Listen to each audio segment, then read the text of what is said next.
Once you have deployed your metadata from one environment to another, there is one final thing we need to do. My name is Michael, and in this video I will show you how you can transfer content and media items from one environment to another on Umbraco Cloud. So if you go to our development environment, you can see here under the content that we have our home with all our nodes, and we have media items with pictures and all other stuff. So what we need to do is that we right click or click on the three ellipses here, and then we queue for transfer.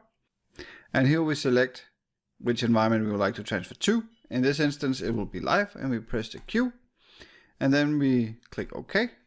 Once that is done, we have our content workspace here, and we click the send changes to the live environment workspace. And now we're done. We click OK. And then we go to our live environment, and as you can see right now, it is empty. So if we refresh the page, there we go. All our content and media items has been transferred from one environment to another. That was it for this video. Until next time, see you later.